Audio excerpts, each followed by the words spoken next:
Good afternoon, everybody. Welcome to Networking Thursdays. It's January 12th, 2023. Hope everybody had a very safe and happy new year. Today, our presentation is taking the chill out of cold calls. We're glad you're with us this afternoon. Please note this event is being recorded and is currently live on Facebook. The recording will be on the Career DFW Facebook page and the Career USA YouTube channel for others to view in the future. By participating in this event, you give consent for your name and picture to appear. Please note that any comments you put in the Zoom chat window will not appear in the recording. For those people who are on Zoom, if you have any questions throughout the presentation, please just put them into the chat window. Also, for those on Zoom, if you'd like to connect with those people, this is all about networking. Why don't you network with everybody else who's on the call here, put in your contact information, and make sure you send a LinkedIn request to all these other people who are on the call so you can expand your connections. For those watching on Facebook today, please just enter your questions into the comment field. I am monitoring that feed and we'll be sure to get those questions answered for you. Well, good afternoon, everybody. My name is Jeff Morse. Back in 2008, I started a website called careerdfw.org, a website to help those who are unemployed in the Dallas-Fort Worth area. In 2012, I launched a second website, careerusa.org, to help those around the United States. I have written a book called What I've Learned About Your Job Search You May Not Know. It is available on Amazon, or if you see me in person, I always have copies with me. Since 2007, I've been facilitating and leading the North Dallas Plano Career Focus Group. That group's been around since the late 1990s. I took it over in 2007, and I'll tell you about our upcoming program that we have coming up tomorrow at the end of this session. And since 2017, I've been a member of the practice interview team. Please note, your resume, your LinkedIn profile isn't going to get you a job. What it will do is it'll get you a phone call. How well you practice your interviewing skills, that's what's going to get you your next job. Well, every session for Networking Thursday, we've got a lot of different speakers talking about networking, how to network, why you should network. Basically, it's all the same thing. It's just talking to other people, but they all talk about it in a little bit different manner. Today, our speaker is Bob Maher. He's going to talk about taking the chill out of cold calls.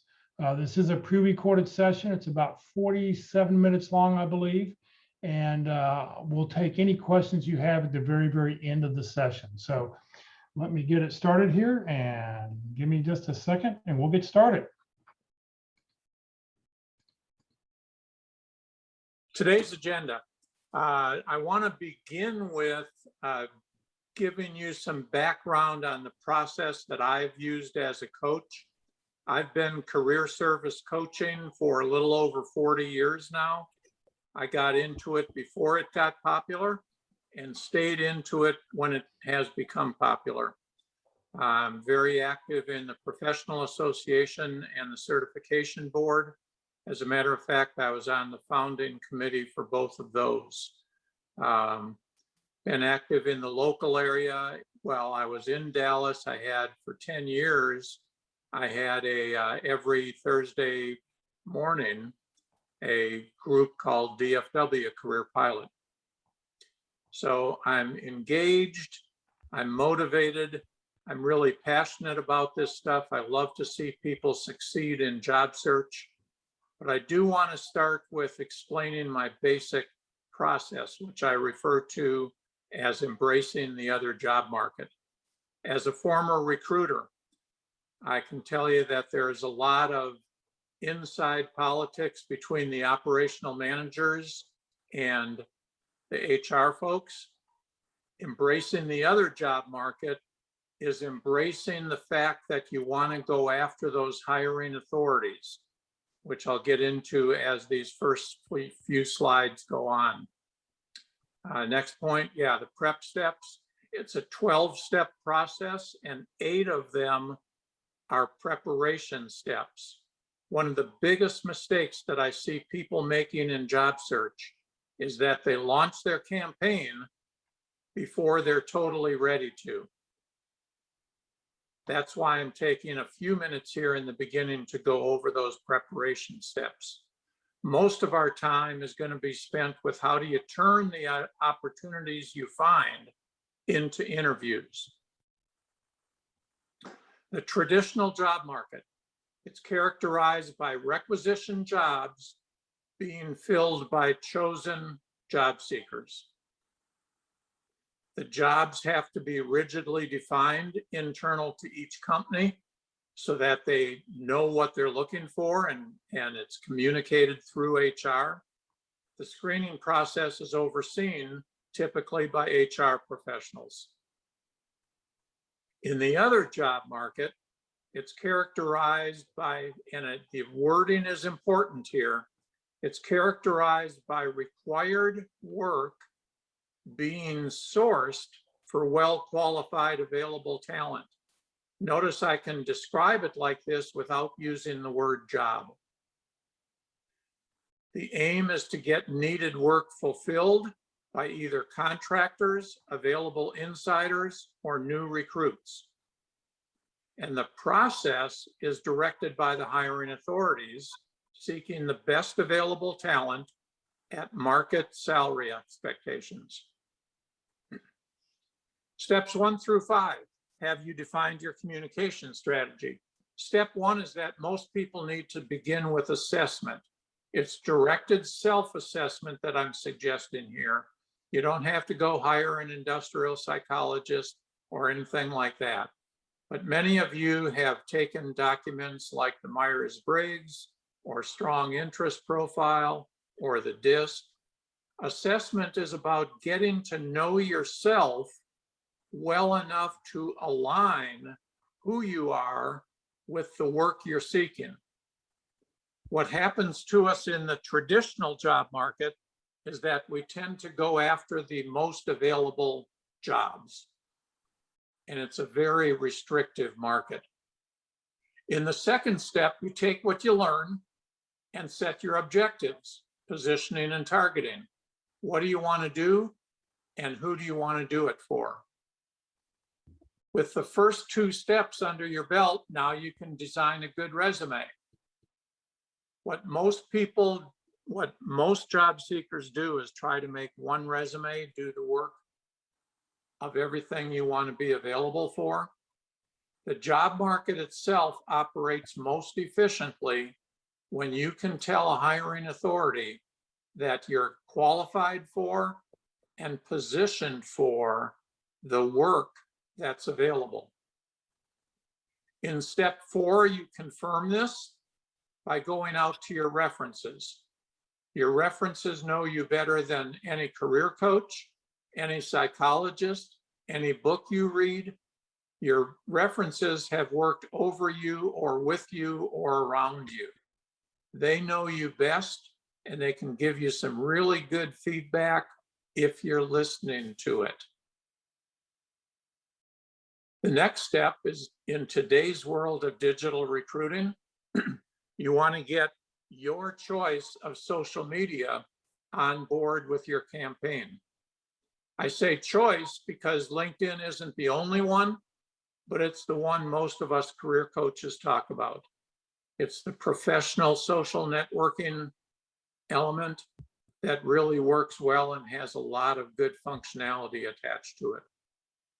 When you're making your digital decision, one of the parts of that decision is deciding whether you're willing to push your message out or simply wanting social media to pull interest to your profile.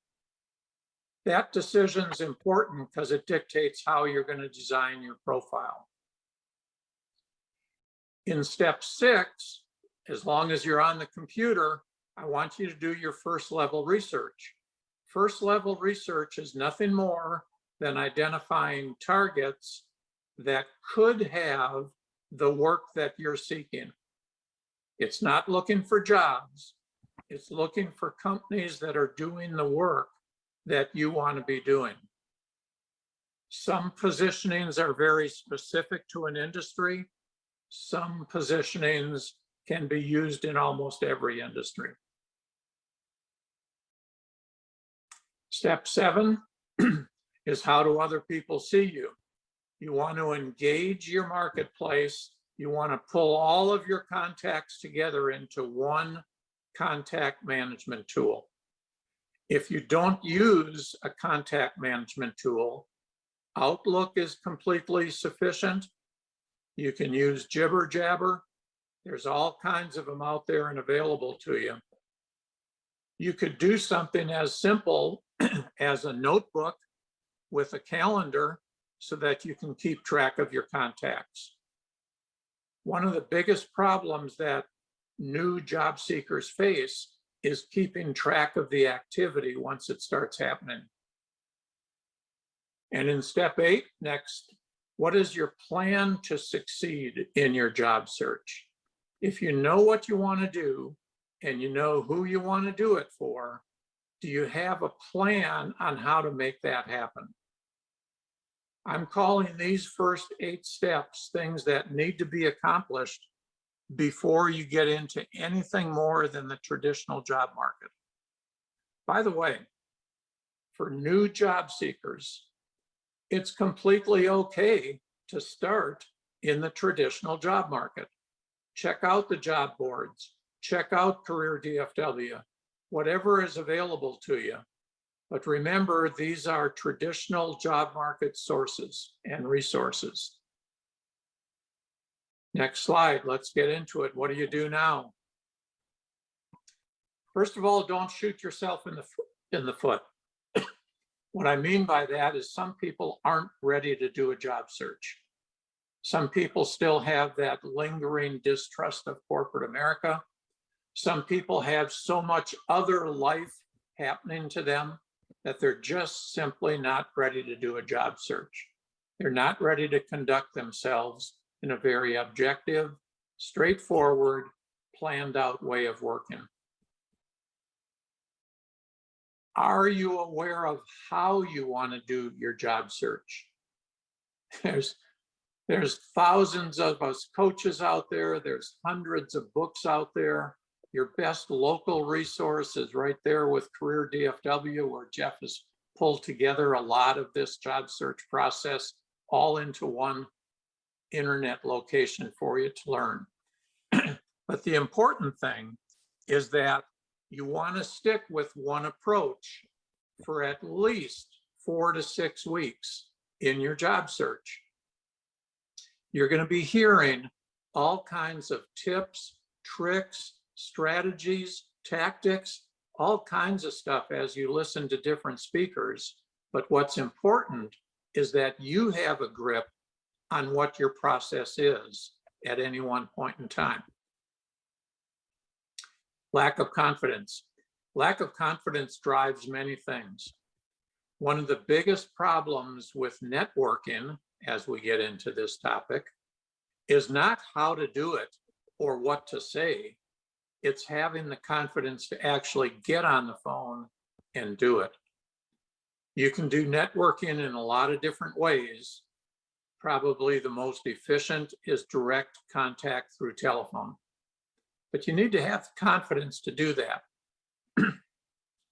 The plan I'm going to get into for the rest of our time together is designed to give you that confidence by taking baby steps into this arena called networking. If you don't have a plan, you'll tend to do it haphazardly and you'll never develop the confidence in the process. One of the biggest ways that you can spend some time productively is be ready to talk about yourself. Tell me about yourself is the most asked question during job search. And as part of your preparation, probably when you're working on your resume, probably when you're working with your references, you want to get very comfortable with talking about yourself in functional terms. Not in personality terms, but in functional terms. Recruiters and HR people and hiring managers rarely use words like reliable, dependable. They use words like, he can run a press, she knows administrative process. You're looking for functional words to describe yourself in your 2-minute commercial, your 30-second pitch, or your 10-second spot. You'll never end practicing that because it's changing almost constantly during your job search and literally for the rest of your career. One of the other things that tends to defeat traditional job seekers is that they pick up a lot of premature rejection. You begin to feel like nobody wants you. That is statistically and researchably not true. Reluctance to fully engage the process is very human. It's a combination of lack of confidence. It could be a little bit of fear of the unknown. My gosh, if I contact a hiring authority directly, won't they be making the decision about me that quickly? In a word, they could, but across the board, the process doesn't work that quickly. You've got plenty of time for additional contact. The other form of fear, and I've noticed this a lot over my 40 years, is the fear of success. You've got people, you've got job seekers out there that get so comfortable with their unemployment, they finally got time to do stuff around the house. They can finally keep up with the kids. They can finally take those couple of little trips they want to take. What that is the fear of success, because when you get your next job, you've got a commitment for 40 hours again. Failing to plan is planning to fail. You want to give yourself tangible, result-focused activities. The biggest one, of course, is judging yourself and measuring yourself on the contacts that you're willing to make. You want to keep track of your productive time management issues. Some things that you're doing during job search can only be measured in terms of amount of time, like practicing your 2-minute commercial, practicing your 30-second pitch, practicing the answer to the question, what happened at your last employer? Why are you even looking? Those are time management things that you want to keep track of. Research is another example. Time on LinkedIn, another example. But the tangible result-focused activities are things like actual contacts, new contacts, follow-up contacts, contacts that you're getting back in touch with to stay top of mind. Those are all things that you can measure. Researchers over the years have come up with some ratios that we like to talk about in the career search space. For example, it turns out that for every 20 or 24 contacts that you make, you're likely to get one interview. So if you're aiming your weekly plan at making 24 new contacts, you're likely to average one interview a week. The interesting thing about contacts in today's world is that you don't always get through to the people that you're trying to contact. You hit voicemail, your email gets deleted, you have no control of those things, and they all get pitched into your follow-up number. You never want to make too many contacts that would force you to have a follow-up file that gets unmanageable. I usually recommend starting with 25 new contacts a week.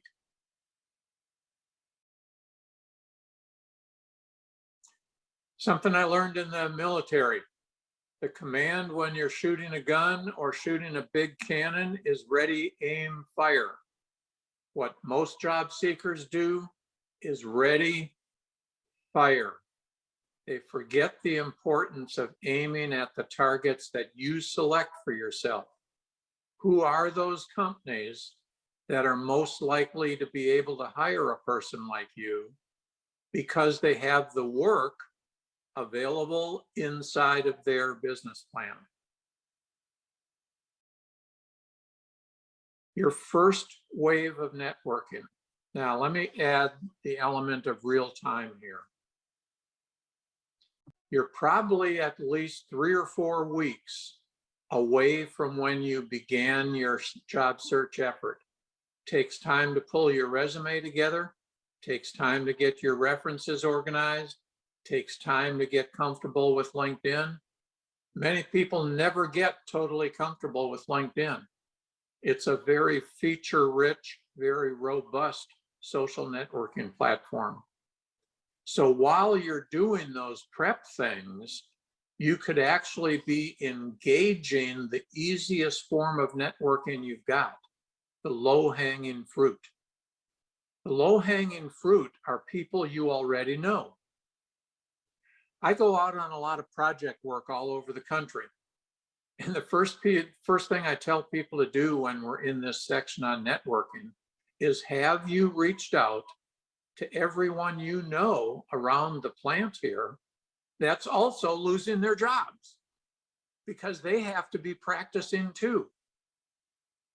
What better, easy telephone call could you have than another person that needs to be doing the same thing?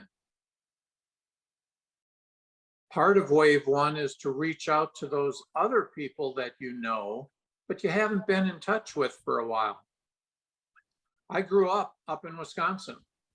My Wisconsin network is probably worth 3 or 4 phone calls a month, and that includes my family. But my network up there is hundreds of people, and I've maintained it, even though I've been down here in Texas for over 40 years. Maintaining your network as a career strategy is as important as knowing and being comfortable with networking when you're actually involved in job search. Now, what does that phone call sound like? What I usually use as an example, and when you're practicing this, by the way, practice with a partner either on the telephone, or if you're sitting there together, like over coffee or wherever you might be together in a networking meeting, like Jeff's meetings, practice back to back. The reason for the back to back is that you don't want to allow yourself the benefit of the eye contact. Eye contact and body language is really important, and you don't have that luxury when you're on the telephone. That digital medium called the telephone tends to take away from the nuances of tone and pitch, the volume that you're speaking at, the rate at which you speak. Or are you being slow? Or are you being very fast with your words? These are all things that you can iron out in that first wave of networking, where you're just getting used to being on the telephone, talking about yourself. The script for those phone calls: hey, Jeff, Bob Maher calling. Got a few seconds? You've identified both players, and you've made sure that they've got the time to talk to you. A lot of people launch right into telephone calls, and they have no idea if the person's busy or not. I always like to trust and respect the other person's judgment on that. So again, Jeff, Bob Maher calling, got a few seconds? And then get them talking as quickly as you can. Remember, this is the front end of your networking, and you're not fully confident yet. So ask them, if you're calling somebody that's also been laid off, ask them how they feel about being laid off. Ask them how they feel about losing that job that they've had for 20 years. Then you can begin to turn it into a conversation by commiserating with them, by talking to them about other people to call. You can get well into a conversation. And what a lot of times you'll find is that people appreciate the practice, and they appreciate this brief use of time. These phone calls usually only last 3 to 5 minutes. Next wave, the next bullet. Whoa, where'd that one come from? In wave 2, you're actually beginning to utilize the referrals that you might get to begin to identify opportunities. Now, there's one more step I need to throw in here. Let's call it wave one, bravo. In wave one, when you get comfortable on the phone, now I would want you to begin to reach out to people that you should know or have reason to know. For example, people at your place of worship that you see every Sunday or Saturday, but you don't know their names, you've never met them. Reach out to people like that, people that you have something in common with, people from your trade groups and professional associations, people that you have something in common to talk about, because now you're taking your growing confidence and you're applying it to people that you don't have regular contact with. You can close off any telephone call with one simple request. Are there other people that I should be calling, or are there companies that you feel I should reach out to? Always ask for referrals every time you're on the phone, even if it's with people that you've been in touch with several times. It's this pool of opportunities that gives your job search the impetus and the ability to create interviews. Yes, create interviews. Wave three is your target organization networking. Once you develop and have confidence in those companies that you'd really prefer to work for, you should have those driving part of your 25 contacts a week. In other words, if you have, let's say, let me pick a number here, because it's just, there's no magic to these numbers. I always like to think that just about every job seeker should be able to have a target organization list of at least 75 companies in an area like Dallas-Fort Worth. In an area like Flint, Texas, where I live, that realistic number might look more like 10 or 20. But you want to give yourself a list of target organizations so that you can go after those organizations as part of your weekly networking routine, your plan. Where do all these contacts come from? Well, the number of contacts is almost unlimited. By the time you add up people you know, people you should know, people inside of companies, people that do the same thing as you want to do, people that are around those functions inside the companies, you'll never get to the bottom of a contact list. This is all in your implementation, which begins with step 9 in the 12-step process, implementing your plan.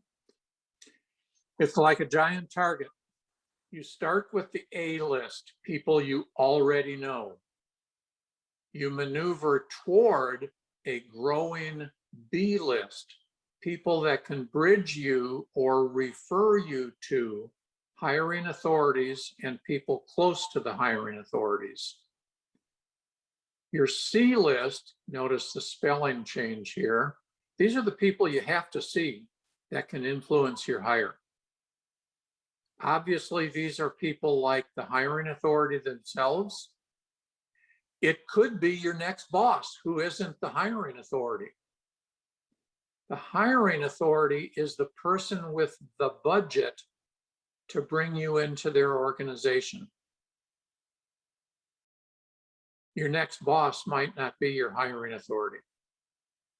So you need to get to those people that can and are willing to influence your hire. A, B, C. And in that process that I've described for the last 5 or 10 minutes, it's about building your confidence to make those calls, because typically those calls would be cold calls. Now you've got a different look at ready, aim, fire. Now you can feel ready. You can feel your confidence growing. If I were your coach, I would tell you, you will feel your confidence growing before I do. I'll hear it when we're on the telephone. I'll hear it and see it when we meet personally, but you'll feel it and know it quicker than I will. If you've got targets to aim at, don't forget that important word, aiming. Don't spend your time with companies that aren't big enough to hire you, don't have the resources available that you need for your work. It's your work that's important in the job market, not their jobs. And then fire, execute your plan. So turning opportunities into interviews. Networking is aimed at identifying viable opportunities that you want to try to turn into interviews. Networking is your way in to a company of interest. Practice and repetition is your way to create the confidence to make the cold calls. Step number 10, which is accepting your offer. Step number 10 is the interview process. It's driven by practice confidence in your cold calling. You're probably going to be hired by a person that you're just getting to know. Now, there's an important implication of this. If you're exercising target organization networking, when you get hired, you will have onboarded yourself better than most companies can do. You'll already know people in and around the company. You may even know the places that you want to go to lunch. You have lots of people to thank for their help in your job search. And this all comes as part of your implementation of the plan. Identifying hiring authorities and creating visibility or your availability to them. If a hiring authority doesn't know you or doesn't at least know your name and what you do, there's no way you're going to get hired. You would have to go through that screening process, which is incredibly tough at certain times in the job market, sometimes easier than others. But by using this other market approach, you'll already have that visibility and they'll know who you are and that you're available. Now, in today's digital world, there's something I have to remind you of. When a person wants to find you in a giant database, like a recruiter looking for a project manager, they're limited to a keyword search, just like you are, until they know and can connect your name with a project management opening. So part of the reason why you do all of this networking, even though it seems unproductive at times, is that you're gaining memory on the part of people that need to know you and know you're available. This is how you get those phone calls at night that go something like this. Hey, Jeff, are you still available? Are you still looking for that industrial engineering and management kind of opportunity? Well, let me describe something I've got going on here at the ABC company. You get those phone calls when you've done your networking into your targeted organizations. Remember, they can't know what they don't know. When you position yourself, it's important to be very repetitive with your functional keywords. You want them to remember you for your experience, your knowledge, your skills. You don't have to tell them everything. They can't know what they don't know. Here's what it looks like. Of all of your job search activities, networking, responding to ads if you still do, responding to openings in a company posting or in a networking group's posting, engaging with recruiters and other third-party resources. These are your 4 areas of job search activity. Now, the internet combines job postings, recruiter postings, and company postings. So the internet is an efficient way to take a look at the traditional job market. Networking, the equivalent is using social media, is using the social media resources that are available to you. It's actually worth more time on LinkedIn than it is, LinkedIn or other social media networks. Worth more of your time in terms of time management than actually applying for jobs. One of the biggest mistakes I hear people making is when I call them to follow up and see how they're doing, and I'll ask them, how are things going? What are you doing today? Well, I applied for this job. Okay, have you heard back from them? What have you done to network your way to that available work? And I want you to notice my change of language here. A company will refer to it as a job. I want you to get used to referring to it as the work that you're seeking.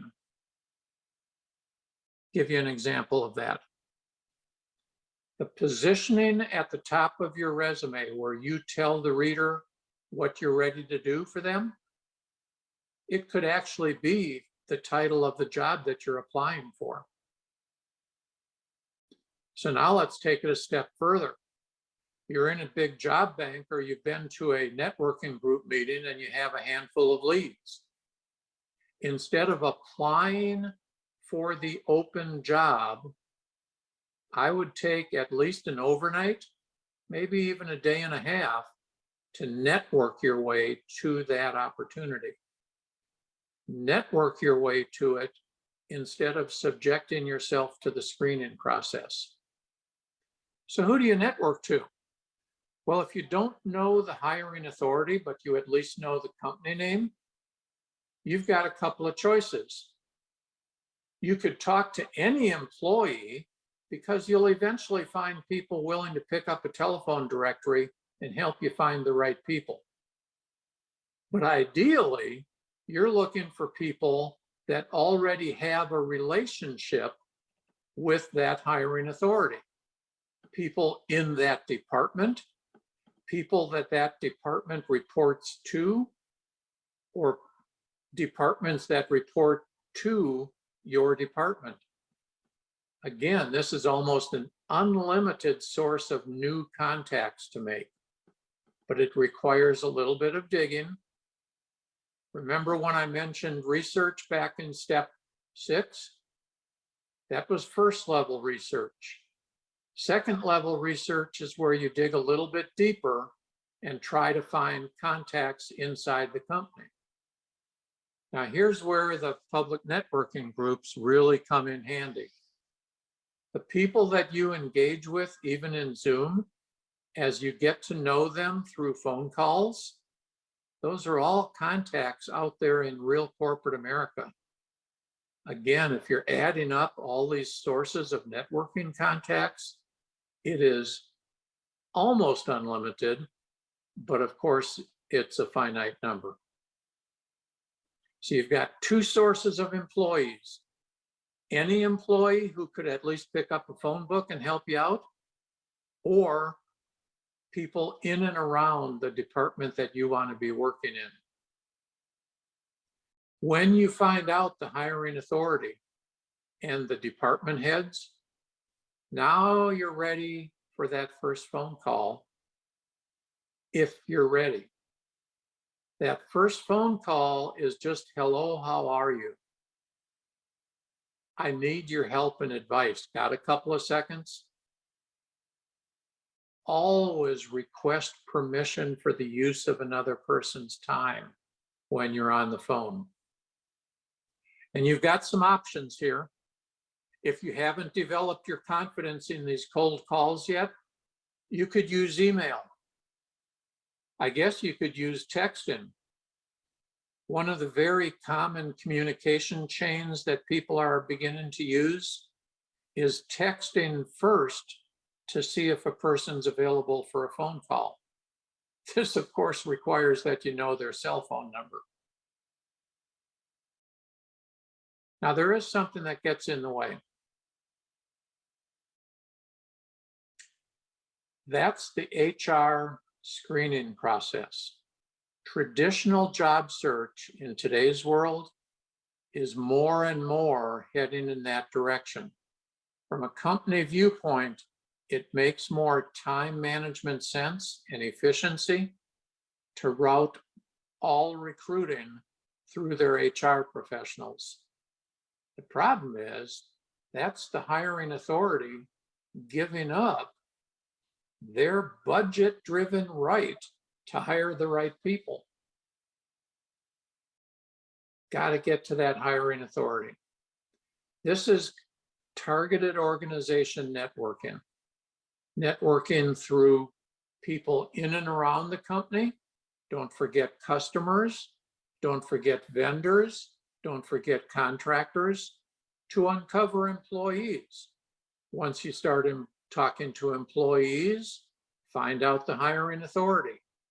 Once you've made the contact with the hiring authority, back off, because if you're too aggressive with some hiring authorities, you'll never get a call from them.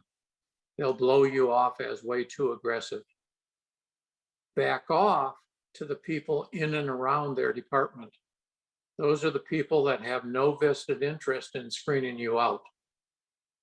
A hiring authority is typically a pretty busy person. They've got a lot of vested reason to screen you out. Secure the interviews. When you've identified the opportunity, step 11 says, identify and interact with the hiring authority to secure the interview process. When you're inquiring about the interview process, you can now use the word job again. I joke about this. When you're beginning a job search, take the word job right out of your vocabulary until you're scheduling an interview. Up until then, you're looking for the right work. You're looking for available work. You're looking for work that pays the right kind of salary. You're looking for work that'll value your experience and motivation and hopefully your passion. So that now the scheduling of an interview becomes much easier. The person already knows you. They want you to come in for an interview. You'll start getting those phone calls to schedule an interview. Never stop networking. Here's another common error that I see in a lot of job seekers. So how are you doing this week, Jeff? Well, I've got 3 interviews scheduled. Great. How's your networking coming? Well, I don't have much time for that. I'm doing a lot of research and preparation for the interviews. Don't ever stop networking. As a matter of fact, don't stop networking for the rest of your working days. Here in Flint, I'm semi-retired.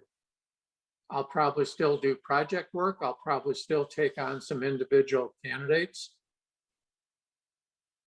But I don't need to network to make that happen.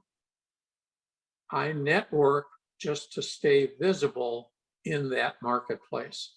Same thing in your careers.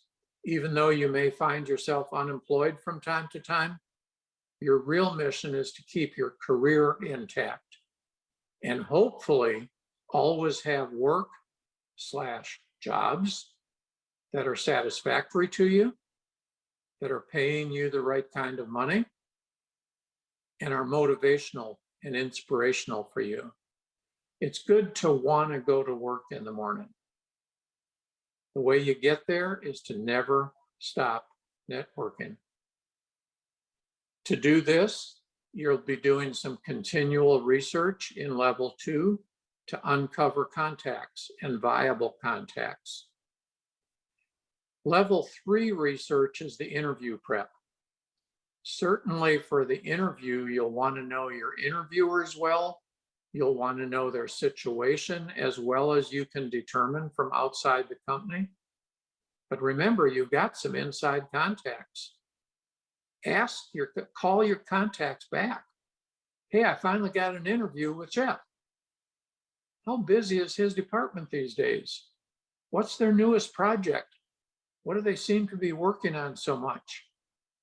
Get some insider information by going back into your network. This is why your plan, way back in step 8, includes both new contacts and follow-up and staying in touch with existing contacts. You're going to be on the phone quite a bit. That's why you need to develop your confidence. If you're feeling a little bit overwhelmed right now, you should be. Most traditional job seekers aren't doing a whole job search. Have you started with low-hanging fruit to develop your confidence so that you can ramp up? Are you reading and learning new things as part of your time management? Are you constantly aware of your growing comfort and confidence in this process? Are you getting quality referrals?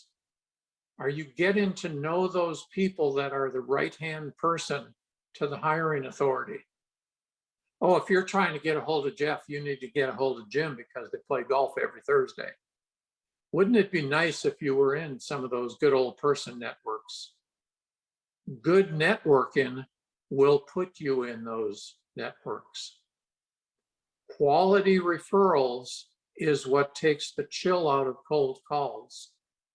Your personal confidence is what takes the chill out of the cold calls. There is no replacement for cold calls in terms of an efficient, productive job search. So don't delay. I'm hitting you with a nautical reference here because I happen to have been in the Navy in my past life. That first flag is the flag that a ship would fly when they need help. They need a pilot to get them into the harbor. They need a pilot to get through the challenging waters down in the Mississippi Delta. The second flag, the red and white one, is the flag that they raise when they have that help on board. So if you need help, if you're not comfortable with the process, give yourself a pilot. It could be a book, it could be a coach, it could be regular attendance at a networking group so that you're getting that regular flow of information. Those networking groups are there for many purposes. It's your way to practice and get comfortable with networking. It's your way of practicing your 30-second pitch. It's your way of identifying opportunities. They are little microcosms of the other job market if you take advantage of them fully. When you feel your confidence growing, now it's time to scale up a notch. Call people that you have something in common with. I could call other career coaches. Call people that you have something in common with so you can ask them about that area that you have in common. This will, again, build your confidence from the baby steps up to a little bit bigger steps before you make calls to people you don't know.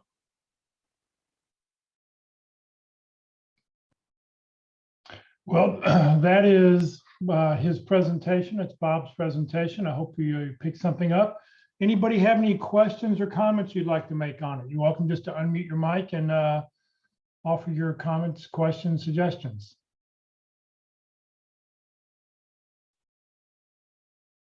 Going once, going twice. All right, well, let me share a few slides here. We'll get out of here. Career DFW and Career USA, we're putting on training 4 days a week. Please join us. As I mentioned at the beginning of this presentation, if you'd like to come join us tomorrow morning at the North Dallas Plano Career Focus Group meeting, we meet at 9:30 Central Time tomorrow. We're going to have open forum. We'll talk about whatever it is you'd like to talk about your job search. How busy was your job search over the last few weeks? What do you see coming in the next couple of weeks? Just any questions you've got, come ask us. We are meeting in person, so we ask those people who live in the DFW area to come join us in person. For those outside the DFW area, we will be on Zoom and Facebook Live. Next Tuesday, for LinkedIn Tuesday, Terry Sullivan will be with us to talk about how to create a LinkedIn brand. It tells your key contacts who you are, what you do, and how you can help. His event will not be recorded, so if you want to see him, you do need to watch him live next Tuesday at 1 o'clock Central Time. Next Wednesday, if you're Interview Wednesday, we're doing a special guest speaker series. Gail Bridgman will be with us to talk about interviewing, just basic interviewing, what she sees. Gail Bridgman's worked for Lee Heck Harrison for many years and has counseled thousands of people on how to interview. So she'll be with us next Wednesday. And then next Thursday, being the third Thursday of the month, we'll talk all about effective resumes. Every session, we've got an expert speaker to talk about them. So come join us. The topic will primarily be resumes based on getting it through the ATS system. If you'd like to join the Career DFW or Career DFW LinkedIn groups, you're welcome to do so. You do not need what? I can't talk today. You do not need to live in the Dallas-Fort Worth area to join the Career DFW group. I just happened to start that one first when I started that website. We've got over 14,300 members, and I will tell you this, probably 1 out of 10 or 1 out of 15 people who join this group are in the recruiting business because they're trying to find you. So make sure, number one, you've got a robust LinkedIn profile, and then join groups because that's a great way to be found. This session has been recorded. It will be on the Career DFW Facebook page and the Career USA YouTube channel. On the Career USA YouTube channel, click on playlist. Otherwise, you'll see over 420 videos. When you click on playlist, you get one of 7 different playlists, and you can go back and find whichever list you like. In this case, where that red arrow is networking. Click where it says view full playlist, and up will come a list of all the different titles and date in chronological order, the topics that we've talked about, and you can go back and watch any one of these presentations at your convenience. If you're not receiving emails about our workshops, if you happen to stumble across us, please join the Career USA mailing list. Send an email to Career USA, the +subscribe at groups.io. You'll never be spam, but what you will, because I control the list, but what you will get is the title of the day, the topic of the day, and most importantly, the Zoom link of the day. That way you can open up your email, click on the Zoom link, and you can join us for the presentation. Please remember, Career DFW, we're a 501c3 nonprofit organization. We have no full or part-time employees. All of our speakers are volunteers. I'm a volunteer. Everything I've done over the last 14 years has just been to help you land your next great opportunity.